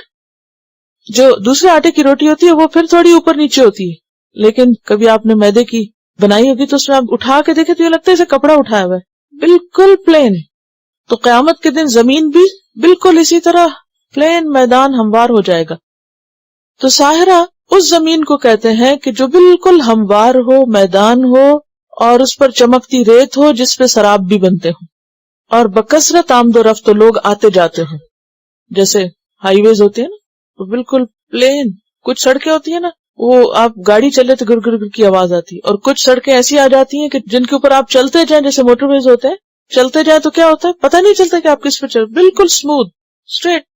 تو قیامت کے دن زمین بھی اسی طرح کا میدان بن جائے گی کہ جس پر کسی قسم کی کوئی ذرا بھی اونچ نیچ نہ ہوگی. اب اس میدان میں سارے لوگ زمین سے نکل کر ایک آواز سے وہاں پہنچ جائیں گے. فَإِذَا هُمْ بِالسَّاهِرَةِ. اچھا، اس میں ایک بہت وہ سحر جو آنکھوں میں نیند کا نہ آنا اور میدان حشر کے لیے جو لفظ استعمال ہو رہا ساحرہ، اس سے بہت گہرا تعلق ہے. کیا کہ وہ ایسی جگہ ہوگی جہاں کوئی سو نہیں سکے گا، کسی کو نیند نہیں آئے گی. آپ نے کبھی سفر کیا ہوگا، آپ ایئرپورٹ پہ یا کہیں کسی ویٹنگ روم میں یا ویٹنگ پلیس پر کتنے بھی تھکے ہوئے ہوں، کتنے بھی جاگے ہوئے ہوں، جب آپ کو پتا ہو کہ پلین چھوٹنے والا ہے نیند نہیں آتی نا. وہاں بھی کئی لوگوں کو آ جاتی ہے، لیکن بعض ایسی جگہ ہوتی ہیں کہ جہاں انسان بالکل نہیں سو سکتا، خاص طور پر جب آپ کو پتا ہو کہ ابھی کوئی نیوز آئے گی، ابھی کوئی ریزلٹ سامنے آئے گا، ابھی کوئی نتیجہ سامنے آنے والا ہے، تو انسان کتنا بھی تھکا ہو اس کو نیند نہیں آتی. تو قیامت کے دن بھی حساب کتاب کے میدان میں لوگ اسی طرح ہی کھڑے ہوں گے کہ ان کے انٹرویوز ہوں گے، ان سے پوچھ گچھ ہوگی، کیا کر کے آئے ہو، کیا ساتھ لائے ہو، سامان چیک کیا جائے گا، اعمال نامہ کھولا جائے گا، ساری چیزیں دیکھی جائیں گی، اور جن چیزوں کی اجازت نہیں تھی ساتھ لانے کی ان کو قبول نہیں کیا جائے گا، اٹھا کے وہاں کوارنٹین کر دیا جائے گا، اور صرف وہ اعمال فائدہ دیں گے جو اللہ کی مرضی کے مطابق ہوں گے، جو ریکمینڈڈ ہوں گے، جو اس لینڈ کے لا کے مطابق ہوں گے. فَإِذَا هُمْ بِالسَّاهِرَةِ. اب دیکھیے کہ کبھی کوئی ڈانٹ کے آپ کو سوتے ہوئے اٹھائے، کیسے دل کا حال ہوتا ہے. کتنی دیر تک آپ اپنے آپ کو پکڑ پکڑ کے کنٹرول کرتے ہیں، کچھ نہیں ہوا، لیکن اور کوئی اور بھی آپ کو تسلی دے سب ٹھیک ہو، مگر آپ کو وقت لگتا ہے اپنے اصل میں آنے پہ. اور کہاں یہ کہ اس دن تو آگے تو معلوم نہیں کیا کہ امتحان ہے، کتنی مشکلات. وہاں دل کو تھامنا اور پھر ہوش حواس میں آنا، جبکہ کوئی اپنا بھی پاس نہ ہو، نہ بچے نظر آئیں گے نہ ہی کوئی اور نظر آئے گا، کوئی آئے گا بھی تو منہ موڑ کے جا رہا ہوگا، تو دل کو قرار کیسے آئے گا. دنیا میں تو ایسا ہوتا ہے نا کہ کوئی خدا نخواستہ کسی خوفناک حادثے سے گزرا، اس کے بعد 10 لوگ تعزیت کرنے، تسلی دینے، کنسول کرنے کے لیے پہنچ جاتے ہیں، لیکن وہاں کون ہوگا سوائے اس کے کہ انسان اس حال میں دنیا سے جائے کہ وہ نفس سے مطمئن نہ ہو، اس نے اللہ کی مرضی کے مطابق اس وقت کو گزارا. یہ کہتے کہ ان کے گھر میں کچھ چوری ہو گئی اور چوریاں ہونے لگی، تو پولیس نے ان کو بتایا ایک طریقہ کہ جب ایسی کوئی بات ہو اور بات اناؤنس ہو تو نوکروں کے دل پر ہاتھ رکھیں، اگر انہوں نے چوری کی ہوگی تو وہ زور زور سے دھڑک رہے ہوں گے، کیونکہ جس نے نہ کی ہو وہ مطمئن ہوتا کہ میں نے تو نہیں کی. لیکن اس میں ایک یہ احتمال بھی ہے نا کہ وہ ڈر کے مارے کہ اب ہم پہ الزام آئے گا، پھر بھی تو وہ ہو سکتا ہے ان کے ساتھ ایسے، کیونکہ اگر آپ گلٹی نہ بھی ہوں اور کوئی آپ کو سسپیکٹ کر رہا ہو تو اس وقت انسان کو ایک خوف کی کیفیت میں ایسی ہو جاتا ہے. دنیا میں اگر لائے ڈیٹیکٹرز ایسے کام کر سکتے ہیں تو آخرت میں تو پھر ہر حقیقت سامنے آ جائے گی. یہ جو ہر آیت ہاں پہ رک رہی ہے اپنی ساؤنڈ میں اور اپنے انداز میں اور اسلوب میں اور الفاظ کی سلیکشن میں ایک زبردست اثر رکھنے والی ہے. یعنی الفاظ کا انتخاب بھی بہت زبردست ہے اور عبارت کا جو گٹھاؤ ہے اور اس کے اندر جو مضبوطی ہے اور جو پڑھنے کا اسٹائل ہے، اگر واقعی کوئی اس کو سمجھ کے پڑھے تو انسان ہل کے رہ جائے. یہ ایسی واپسی ہوگی کہ جس میں واپسی کا جو مرحلہ ہے یا عمل ہے وہ خسارے پر مبنی ہے، یعنی اس میں گھاٹا لازم ہے، یعنی وہ عمل ہی خسارے والا ہے کیونکہ واپس نہیں جانا چاہتے، دوبارہ اٹھنا نہیں چاہتے کہ اگر ہمیں اٹھایا گیا تو یہ تو اٹھنا ہی گھاٹے کا اٹھنا ہے. جیسے آپ کہتے ہیں نا یہ پینا گھاٹے کا پینا ہے، یعنی پی کے آپ بیمار ہو جائیں گے. هل اتاک حدیث موسیٰ، 30ویں پارے میں بھی موسیٰ علیہ السلام کا ذکر ہے. سورۃ طٰہٰ، شعراء، انبیاء، القصص، النمل، اور یہاں بھی موسیٰ علیہ السلام کا واقعہ. هل اتاک حدیث موسیٰ، کیا تمہارے پاس موسیٰ علیہ السلام کی خبر آ چکی؟ اتاکا سے کیا مراد ہے؟ کس کے پاس؟ محمد صلی اللہ علیہ وسلم کے پاس. اور آپ کو کیوں کہا جا رہا ہے؟ تاکہ آپ کے دل کو تسلی ہو کہ اگر آپ کی بات نہیں مانی جا رہی تو موسیٰ علیہ السلام کے ساتھ یہ سب حالات گزر چکے ہیں. انہوں نے بھی بہت نشانیوں کے ساتھ، دلائل کے ساتھ حق کا پیغام سب کے سامنے رکھا، لیکن وقت کا فرعون نہیں مانا. هل اتاک حدیث موسیٰ، کیا تمہارے پاس آئی ہے خبر، قصہ، بات موسیٰ کی علیہ السلام؟ اذ ناداہ ربہ، جب پکارا تھا اس کو اس کے رب نے. کہاں پر؟ بالواد المقدسی، وادی مقدس میں، مقدس وادی میں، پاک وادی میں، طوا کی یعنی کوہ طور پر. جب اس کو اس کے رب نے مقدس وادی طوا کے پاس پکارا تھا. یہ اس واقعے کا ذکر ہے جب موسیٰ علیہ السلام مدین سے واپس مصر آ رہے تھے اور آگ کی تلاش میں کوہ طور کے پاس پہنچے اور وہاں اللہ سبحانہ وتعالیٰ نے ان کو پکارا. سورۃ القصص میں آتا ہے فَلَمَّا أَتَاهَا نُودِيَ مِنْ شَاطِئِ الْوَادِ الْأَيْمَنِ فِي الْبُقْعَةِ الْمُبَارَكَةِ. سورۃ مریم میں آتا ہے وَنَادَيْنَاهُ مِنْ جَانِبِ الطُّورِ. یہاں وادی طوا کا ذکر ہے، وہاں کیا؟ مِنْ جَانِبِ الطُّورِ الْأَيْمَنِ وَقَرَّبْنَاهُ نَجِيًّا اذ ناداہ ربہ بالواد المقدس طوى اذهب الى فرعون، جاؤ فرعون کے پاس، انہ طغى، بے شک اس نے سرکشی کی. اور طغى کا کیا معنی ہوتا ہے؟ حد سے بڑھنا. اور حد سے بڑھ گیا، کس چیز کی حد سے؟ بندگی کی. اور کیا بن گیا؟ خدا بن گیا. کیا کہتا تھا؟ انا ربکم الاعلی. فقل، پس کہو، حل لک، کیا ہے تمہارے لیے، کیا تم چاہو گے، رغبت رکھو گے، الا، طرف اس بات کے، ان تزکا، کہ تم تزکیہ کرو اپنا. کیا تم اپنا تزکیہ کرنا چاہو گے؟ تزکیہ کا کیا معنی ہے؟ اپنے آپ کو عیبوں سے پاک کرنا، عیوب سے پاک کرنا. فقل حل لک الا ان تزکا. اب آپ دیکھیے کہ اس میں بیماری کیا ہے؟ طغا کی. اور علاج کیا ہے؟ تزکا. سرکشی کی بیماری کی وجہ کیا ہوتی ہے؟ تکبر. اور اس کا تزکیہ کیا ہے؟ خشوع خضوع، ہمبلنس، عاجزی پیدا کرنا، اللہ کی طرف جھکنا، اللہ کی طرف رجوع کرنا. تو موسیٰ علیہ السلام کو کیا کہا گیا تھا کہ جاؤ اس کے پاس اور کیا کرو؟ اس کا تزکیہ کرو. اس سے بہت اہم بات پتہ چلتی کہ ایک داعی کو کس چیز کی طرف توجہ دینی چاہیے؟ لوگوں کے تزکیے کی طرف. یعنی دین کا کام دراصل کیا کام ہے کہ لوگوں کو اخلاقی عیبوں سے پاک کر کے کیا کیا جائے؟ اللہ کے قریب کیا جائے. اس کا آغاز کہاں سے ہوتا ہے؟ توحید سے، شرک سے بیزاری سے، منافقت سے دوری سے، اور اللہ کے لیے خالص ہونے سے. اذهب الى فرعون انه طغى فقل هل لك الى ان تزكى واهديك الى ربك، اور میں تیری رہنمائی کروں تیرے رب کی طرف. فتخشى، تو ڈرنے لگے، تیرے اندر خشیت پیدا ہو. اس سے کیا پتہ چلتا ہے کہ داعی کا کیا رول ہوتا ہے؟ اسے کیا کرنا ہوتا ہے؟ لوگوں کو اللہ سے جوڑنا ہوتا ہے. اہدیک الی ربک، آؤ میں تیری رہنمائی کروں تیرے رب کی طرف. رب کی معرفت، رب کی پہچان. ادعو الی سبیل ربک فاراہ الآیۃ الکبریٰ، پس دکھائی اس کو نشانی بہت بڑی. کون سی؟ عصا، ید بیضاء. سورۃ قمر میں آتا ہے نا وَلَقَدْ جَاءَ آلَ فِرْعَوْنَ النُّذُرُ فَكَذَّبَ وَعَصَا.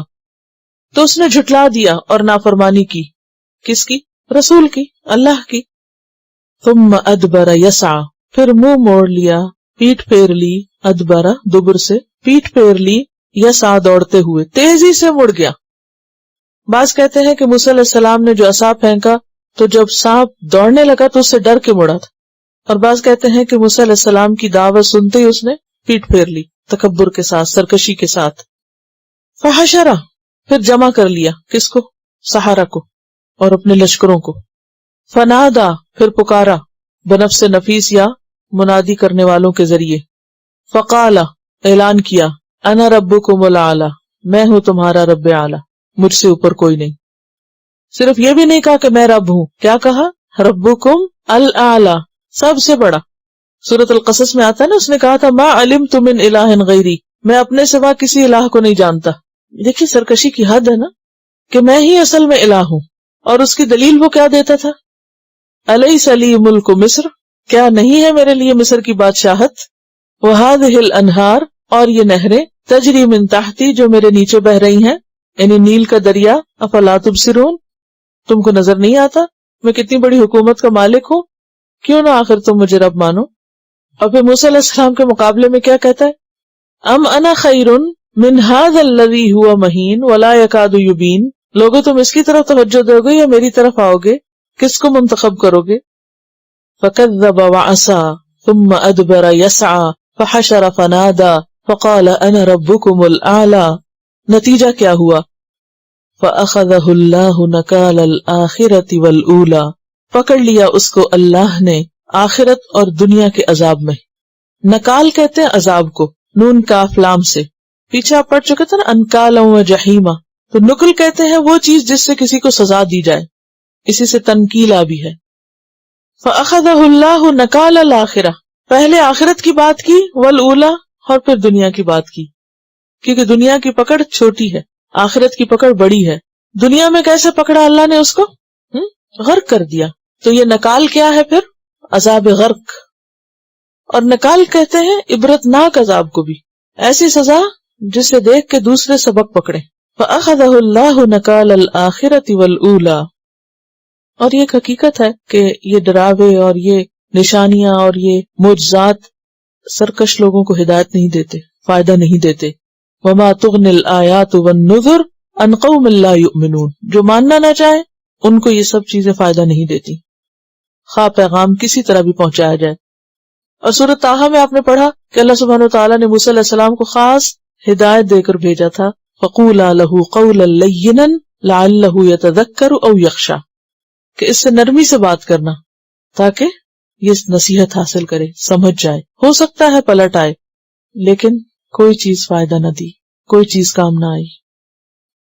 ان فی ذلک لعبرۃ لمن یخشی، بے شک اس واقعے میں البتہ عبرت ہے، نصیحت ہے، لمن یخشی، ہر اس شخص کے لیے جو ڈرتا ہو. کس سے؟ اللہ سے. اور اللہ کی خشیت کس سے آتی ہے؟ انما یخشی اللہ من عبادہ العلماء، اللہ سے ڈرتے ہیں اس کے علم والے بندے. جتنا جتنا آپ کا اللہ کے بارے میں، اللہ کی کتاب کے بارے میں علم زیادہ ہوگا، اتنا زیادہ ڈر بھی ہوگا، اگر ایمان کے ساتھ یہ علم حاصل کیا جائے.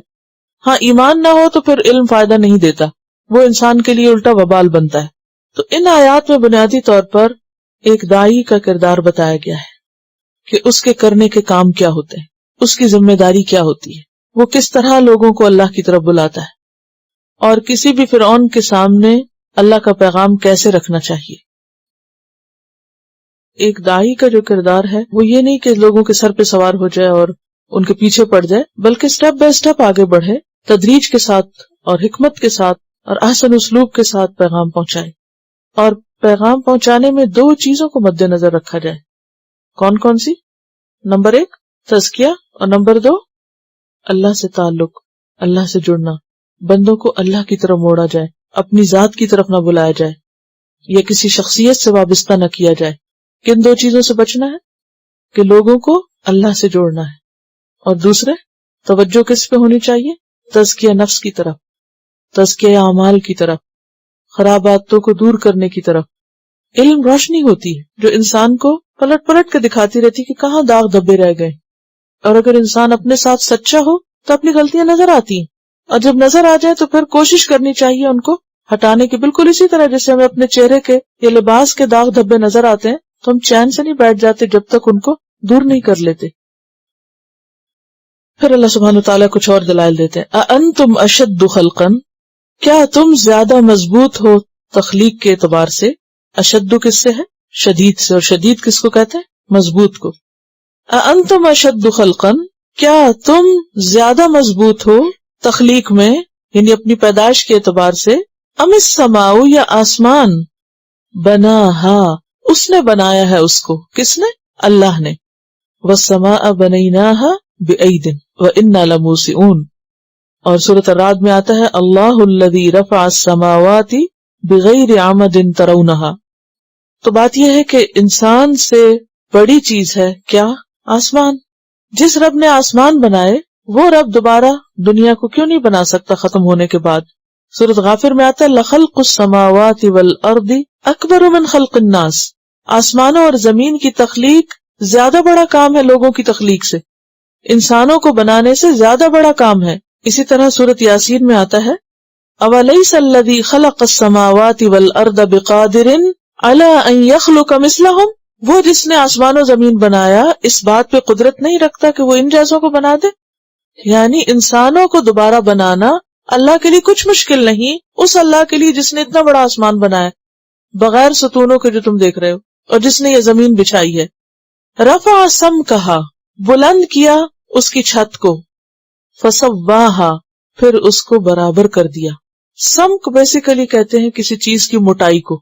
اب ہمیں اردو میں لفظ موٹائی استعمال کرنا پڑا، اس سے مراد فیٹنس نہیں ہے، اس سے مراد تھکنس ہے، یعنی کسی بھی چیز کا تھک ہونا. مثلا آپ اس کو یوں سمجھ سکتے ہیں کہ جیسے پیپر کوئی باریک ہوتا ہے اور کوئی موٹا ہوتا ہے. کہتے ہیں کہ کوئی 60 گرام ہوتا ہے اور کوئی 80 گرام ہوتا ہے، اور یعنی باریک اور موٹا پیپر ہوتا ہے نا. اسی طرح کوئی بھی چیز جو دبیز ہوتی ہے یا تھک ہوتی ہے اس کو سمک کہتے ہیں. تو مراد اس سے اس کی ورٹیکل ہائٹ ہے آسمان. رفع سمکہا، اس کی جو چھت ہے، اور چھت سے ترجمہ کیوں کیا جا رہا ہے؟ کیونکہ وہ جو تھکنس ہے وہ کیا بن جاتی ہے؟ پھر چھت بن جاتی ہے نا ہمارے اوپر. رفع سمکا، اس کی چھت کو خوب اونچا اٹھایا. فسواہا، پھر اس کو بالکل برابر کر دیا. سوا کا مطلب ہوتا ہے کسی چیز کو اس طرح برابر کرنا کہ بیچ میں کسی قسم کا کوئی سوراخ اور رخنہ نہ رہے.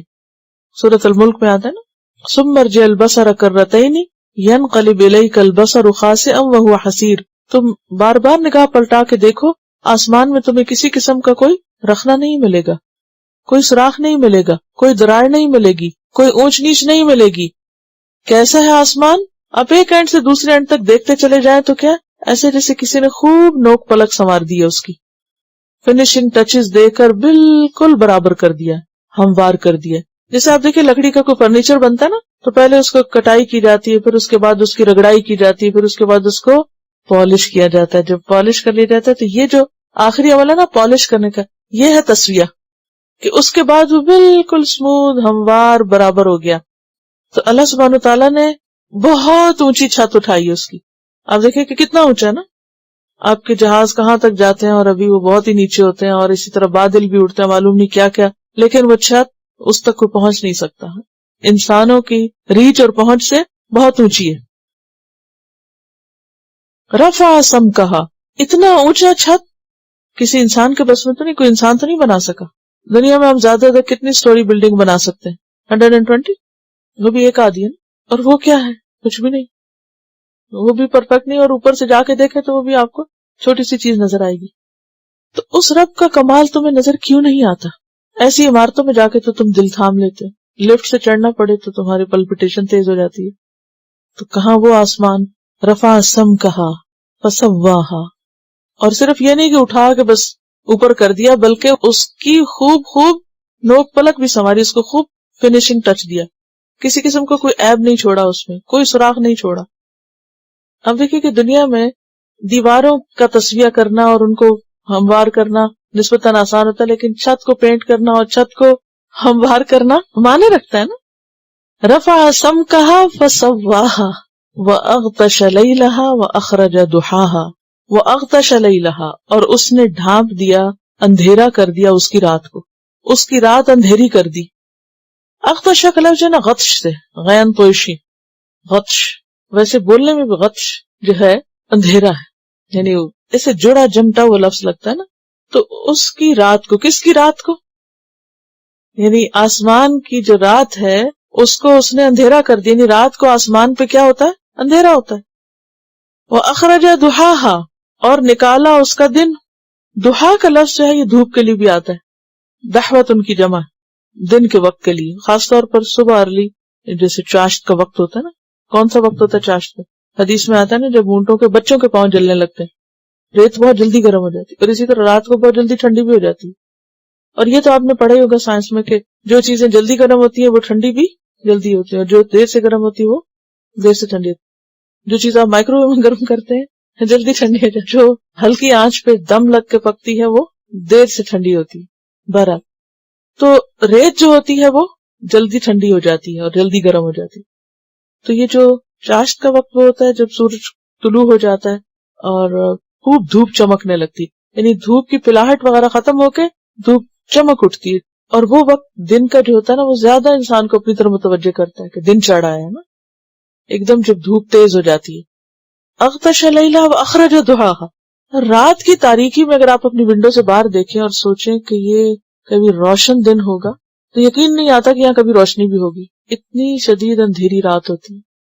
اور رات تو چھوڑے، بادل دیکھ کے انسان سوچتا کبھی دھوپ نکلی تھی اور نکلے گی۔ جب ایک دو دن مسلسل بادل رہتے ہیں تو ایک اندھیرا اندھیرا سا محسوس ہوتا ہے۔ تو یہ اللہ کی خاص قدرت ہے، ایک عجیب فینومینا ہے کہ کمپلیٹ ڈارکنس اور پھر کمپلیٹ حرارت اور روشنی اور چمک، تو یہ اللہ ہی نے کیا ہے۔ وَالْأَرْضَ بَعْدَ ذَلِكَ دَحَاهَا، اور زمین کو اس کے بعد پھیلایا ہے، بچھایا ہے۔ دحا کا لفظ ہے نا دال ہے یہ سے ہے، اور دال ہے واو بھی اس کا روٹ بتایا جاتا ہے۔ اب یہ جو ہے کہ زمین کو اس نے پھیلا دیا، اور پہلے اس نے کیا کیا؟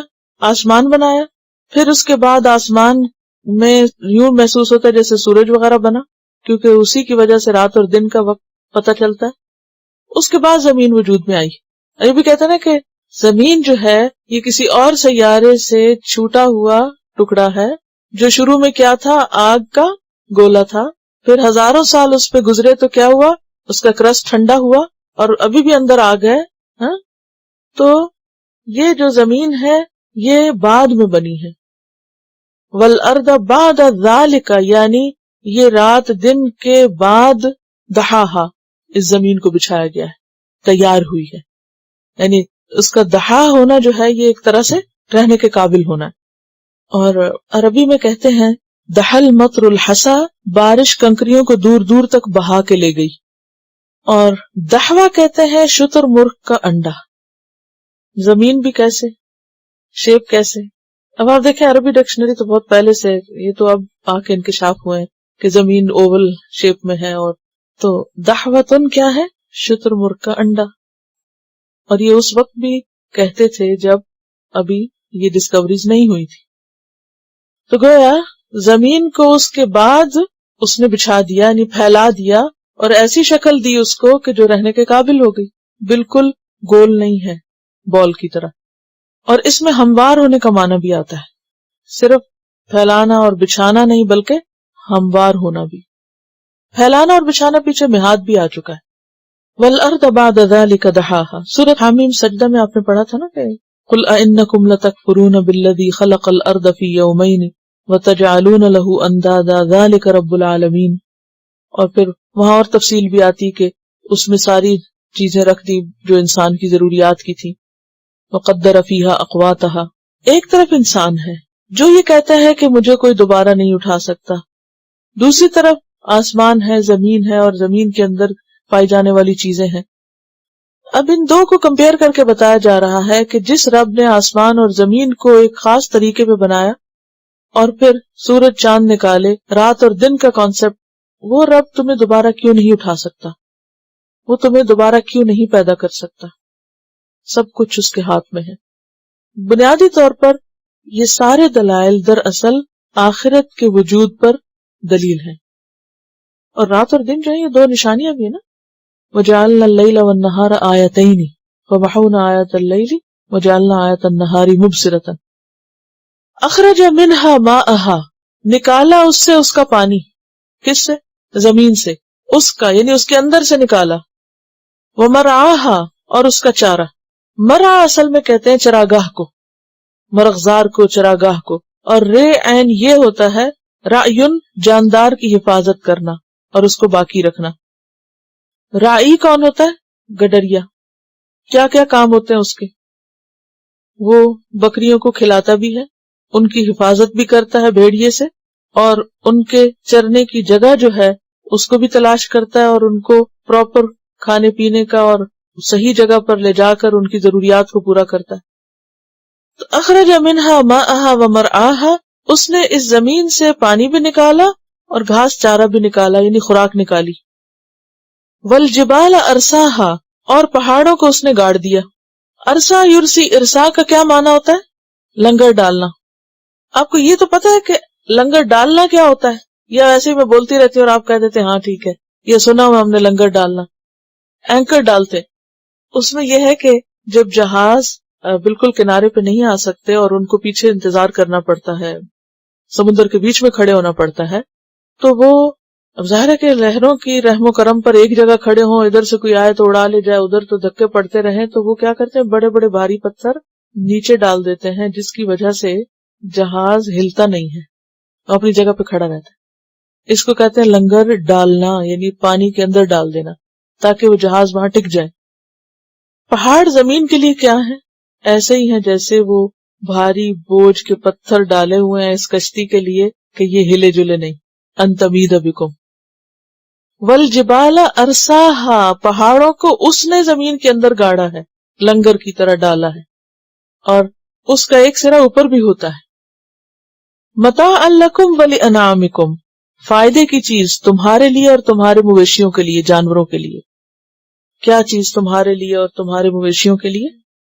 زمین اور اس پہ پہاڑوں پہ بھی چرتے ہیں۔ آپ نے دیکھا ہوگا پہاڑ دوہرے کام کرتے ہیں، ایک تو زمین کے لیے کیل ہے اور دوسرے ان کے اوپر کیا ہے؟ خوراک اور چارہ اور درخت اور گھاس وغیرہ کے جو جانوروں کے استعمال میں آتے ہیں، اور ان سے انسان بھی فائدہ اٹھاتے ہیں۔ اور پہاڑوں کے اندر بھی ایسی بہت سی چیزیں ہیں جو انسان کے لیے متاع کا کام دیتی ہیں۔ پہاڑ جو ہیں ملٹی پرپز ہیں، پہاڑ صرف اس لیے نہیں ہے کہ وہ زمین کو سہارا دے رہے ہیں، پہاڑوں کے اندر بہت سے خزانے بھی اللہ نے چھپا کے رکھے ہوئے ہیں۔ والجبال ارساہا متاعا لکم ولانعامکم، اور اس ساری زمین کو انسانوں کے رہنے کے قابل بنایا۔ زمین کے علاوہ کتنے اور زیادہ پلانٹس ہیں جو سائز میں اور مختلف چیزوں میں زمین سے بہت بڑے ہیں لیکن رہنے کے قابل نہیں ہیں۔ پہلے تو شاید انسان زمین کی اتنی قدر نہ کرتا، لیکن جب سے یہ سمجھ میں آیا ہے کہ لائف زمین پر ہی پاسبل ہے اور یہ ساری چیزیں ہمارے فائدے کی ہیں، تو واقعی ایک شکر گزاری کی کیفیت پیدا ہوتی ہے۔ ہو سکتا ہے کہ اور پلانٹس کے اندر پانی ہو، لیکن ہمارے پانی کو اللہ نے باہر نکال دیا۔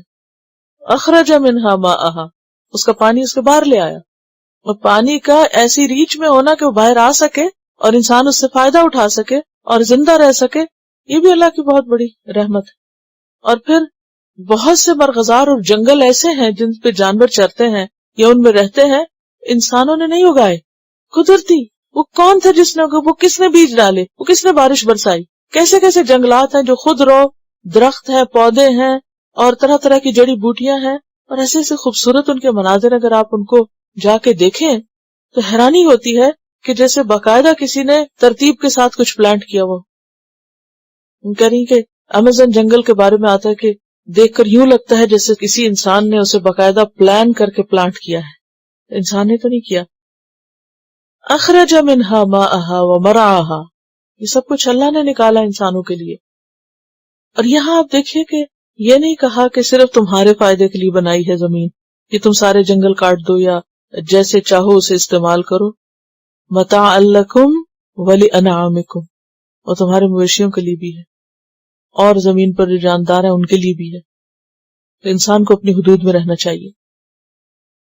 اب یہ تو ہے زمین کا اور دنیا کا بیان کہ یہ سب کچھ اس نے بنایا اور تم یہاں رہ رہے ہو۔ اب ان سب چیزوں کو ایک دن ختم ہونا ہے، اس کو یاد رکھ کے دنیا میں جیو۔ فَإِذَا جَاءَتِ الطَّامَّةُ الْكُبْرَى، فَإِذَا پھر جب جاءت آ جائے گی، الطامہ آفت مصیبت، الکبرا بہت بڑی۔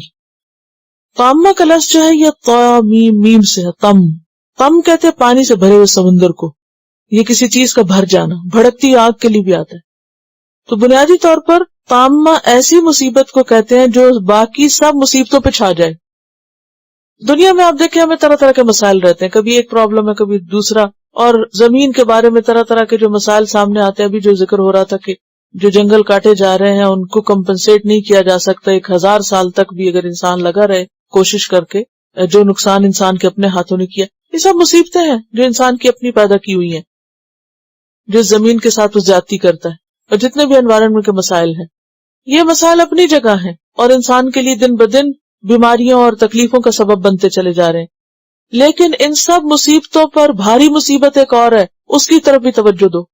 اور آپ دیکھیں کہ ان جنگلوں کو بچانے کے لیے، انوائرمنٹ کو بچانے کے لیے کیسی کیسی تنظیمیں بنی ہوئی، کتنے ان کے لیے فنڈز ہیں، کتنی زیادہ ایفرٹس دن رات ہو رہی ہیں، مارے لوگ پھر رہے ہیں کہ بچاؤ اس زمین کو. لیکن ایک ایسی مصیبت اس زمین پہ آنے والی ہے جو ان سب مصیبتوں سے بڑی ہے، اور وہ کیا ہے؟ طامۃ الکبریٰ. فَإِذَا جَاءَتِ الطَّامَّةُ الْكُبْرَىٰ. اب آپ دیکھیے کہ چھوٹی مصیبتوں سے بچانے کے لیے بہت سے لوگ کوشش کر رہے ہیں، محنت کر رہے ہیں اور بہت سنسیئر ایفرٹس کر رہے ہیں، اپنی جان مال داؤ پہ لگا کے کام کر رہے ہیں. لیکن اس بڑی مصیبت سے لوگوں کو بچانے کے لیے کتنے لوگ سچائی سے کام کر رہے ہیں اور اس طرف بھی کسی کا دھیان ہو. کتنی محدود سوچ ہے نا ہم انسانوں کی. وقتی مسائل کے لیے تو بہت سے لوگ اٹھ جاتے ہیں، لیکن اس بڑے مسئلے کے لیے کیوں نہیں اٹھتے، کیوں نہیں محنت کرتے، کیوں نہیں کوشش کرتے؟ فَإِذَا جَاءَتِ الطَّامَّةُ الْكُبْرَىٰ. جب آ جائے گی وہ بڑی مصیبت جو ساری مصیبتوں پہ حاوی ہو جائے گی. یوم یتذکر الانسان ما سعی. اس دن انسان یاد کرے گا کہ اس نے کیا کوشش کی تھی، وہ کس چیز کی کوشش میں بھاگ رہا تھا، اس کی ایفرٹس کیا تھی، اس کی محنت کس چیز کے لیے تھی، اس کا وقت، اس کی جان، اس کا سرمایہ، اس کی ذہانت، اس کی جوانی، وہ سب کچھ کس کے لیے لگایا اس نے، کیا تھا اس کا گول، کیا تھا ایم ان لائف، کس طرف وہ دوڑ رہا تھا. سعی کا کیا معنی ہوتا ہے؟ دوڑنا، بھاگنا، ایکٹیویٹی. وہ کن کاموں کے لیے ایکٹیو تھا اور ایکٹیولی ان کو کر رہا تھا، اس کی پرائرٹیز کیا تھیں. یہ آج نہیں پتا چل رہا، کل قیامت کے دن انسان اس کو ریویو کرے گا کہ وہ کرتا کیا رہا، اسے کرنا کیا تھا اور وہ کیا کرتا رہا. یوم یتذکر الانسان ما سعی. سورۃ الفجر میں آتا ہے یومئذ یتذکر الانسان وانى له الذکریٰ. اس دن انسان نصیحت پکڑے گا. اب نصیحت کا کیا فائدہ؟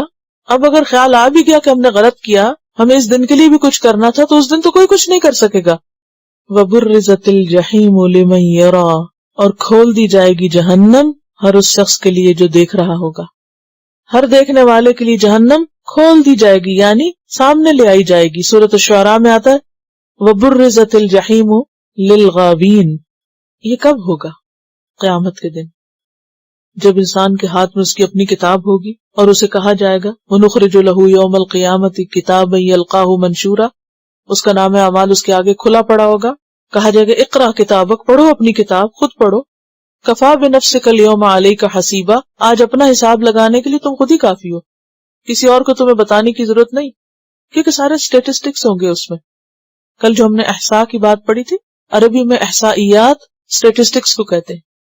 پوری لائف کے اسٹیٹسٹکس اس کے سامنے ہوں گے، وہ کر کے کیا آیا. جیسے وہ ایک آڈٹ رپورٹ ہوتی ہے نا، جو پوری کسی کمپنی کو آڈٹ کر کے ایک پیپر کے اوپر بتا دیا جاتا ہے کہ کہاں سٹینڈ کرتی ہے یہ کارپوریشن یا کمپنی.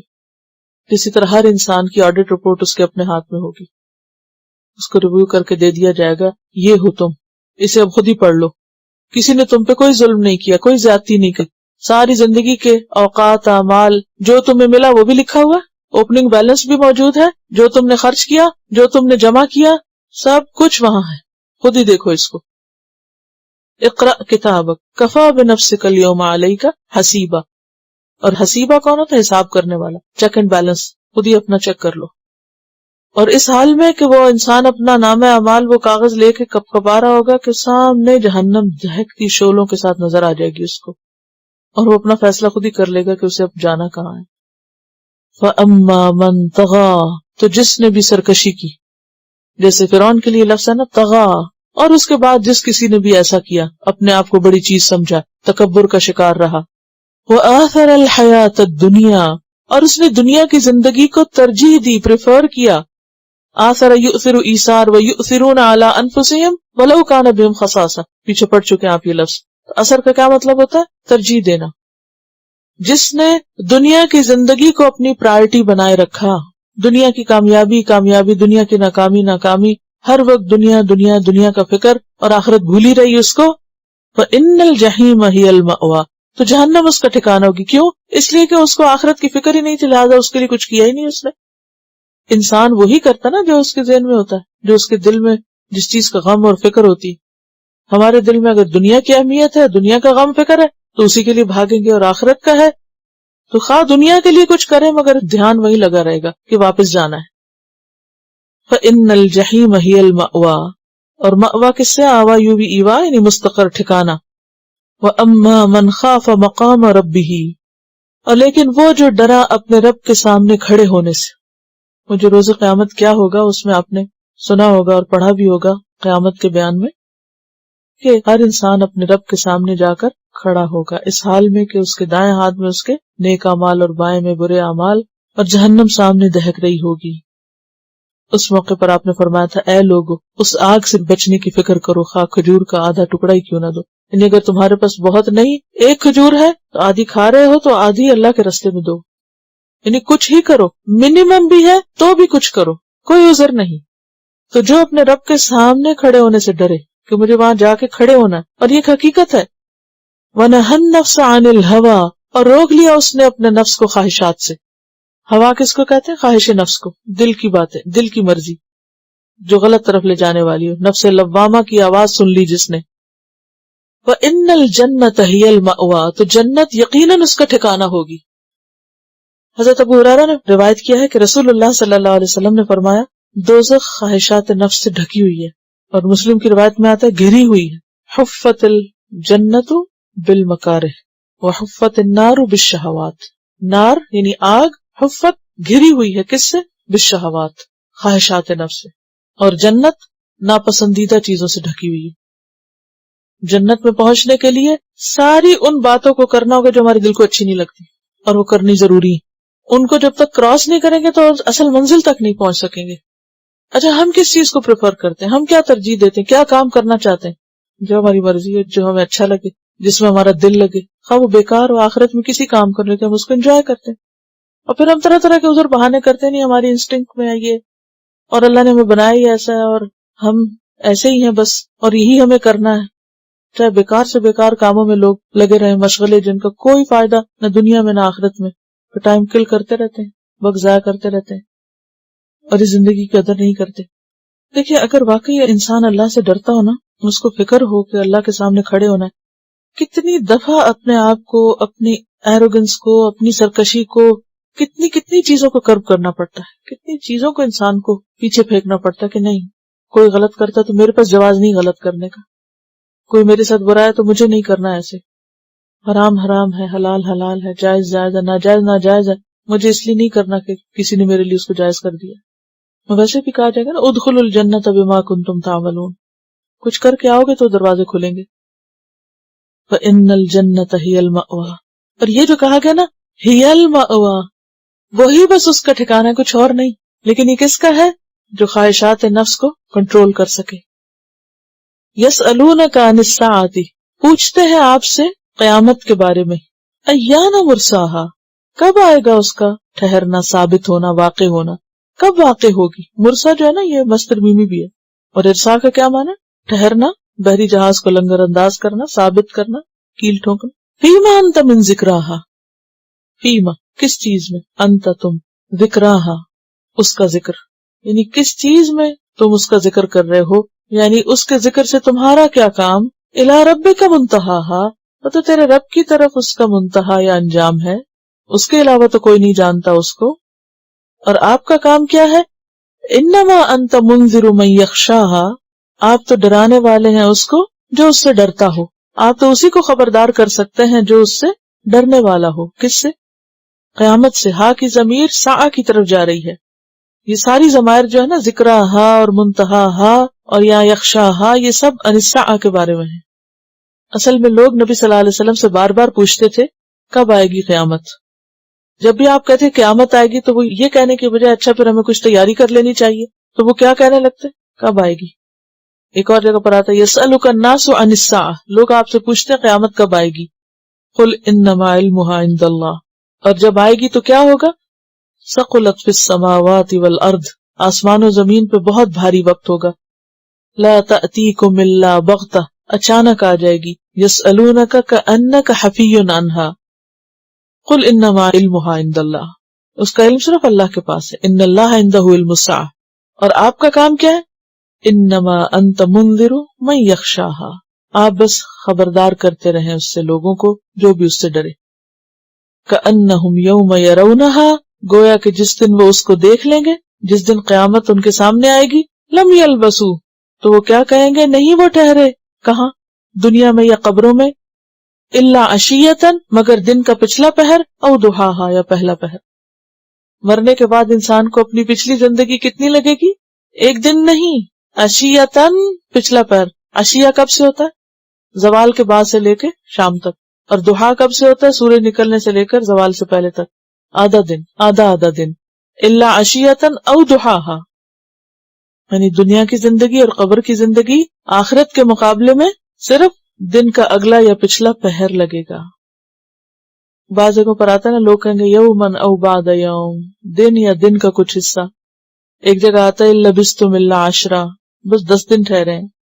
اور ایک جگہ پر سورۃ یونس میں تو یوں آتا ہے یوم یحشرہم، جس دن وہ ان کو اکٹھا کرے گا، لوگوں کو کیا لگے گا؟ کأن لم یلبثوا الا ساعۃ من النہار یتعارفون بینہم، کہ ہم تو بس 1 گھنٹہ ٹھہر کے آئے ہیں، ابھی تو ہم نے پہچانا ہی تھا لوگوں کو، ابھی تو ہم نے ایک دوسرے کو پہچانا ہی تھا، تو بس زندگی ختم بھی ہو گئی.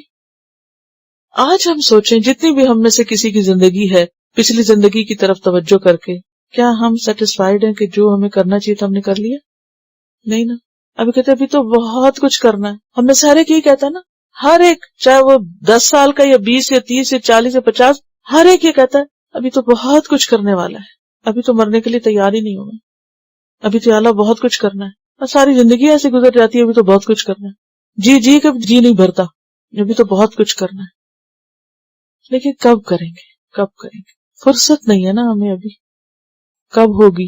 ابھی ٹائم نہیں ہے، ابھی بہت مصروف. کب ہوگا ٹائم؟ ایسے ہی نا ہاتھ سے نکل جائے سب کچھ. اور کرنے کا کام کیا ہے؟